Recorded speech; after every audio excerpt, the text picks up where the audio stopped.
when I was 19, I was only starting to go through it, and I was 30 before I actually sat down, and by the time I was 30, I'd sabotaged every career I've had and every relationship I've had because of my mental health. That's not patronising. Now is a really good time, and you talking about it now shows the progress we've made, and that's why kind of when this opportunity arose, I said, yeah, I'd love to, because even just to tell people, as you say, to take off that mask, because for a lot of people, even very close people to me, this is going to be the first time they've heard about it, or the first time they'll be going, wow, I didn't know that was, you know, the crack. But I mean, that's it. As you say, I've caught it early. I feel 100 times better now than I did that initial and day. How did your depression manifest itself? Because it can be different for certain people. Yeah,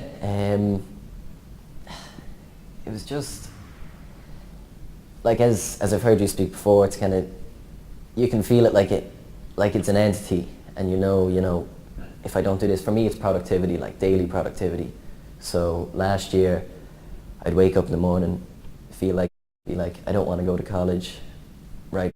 I won't go to college, and then you feel twice as bad, you know. By the time it's whenever you get out of bed, or it's like, sugar, now I didn't go to college, and then exams are coming up, and so for me that's the thing. If I get up early and I go to college or I go to work and I make my day as productive as possible, then I tend to feel better. But you got to look at this in another way. Some of the other issues that we don't look at in our culture in Ireland is that we've been brought up from every generation to fear failure, constantly fear it, constantly go, oh, can't do it. This need to achieve all the time, this perfectionism, this, oh, I have to go to college and I have to. You don't. You don't have to do any of those things. These are pressures you put on your shoulders.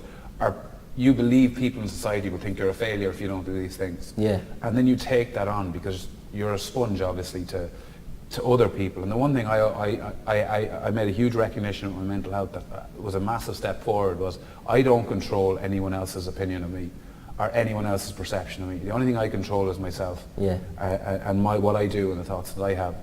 And I do control that. But I think with you, the idea of these external pressures that really magnify, you know, no doubt that you're struggling a little bit with your opinion yourself, your moods.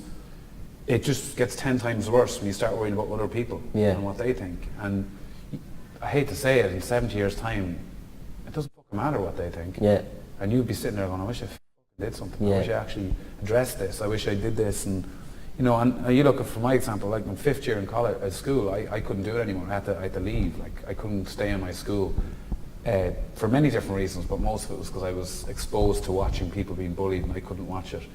I wasn't being bullied, but watching others was nearly as bad for me. I couldn't, and nothing I could do about it. And then I did the same in college. Like, literally first week in college, I was like, I can't do it. And you know, in my head, I didn't go, I can't do it because I'm unwell. And that wasn't the negative thought in my head. The negative thought was, what will people think of me that I dropped out of college? What will people think? And then I think, I don't give a fuck what people think. I really don't.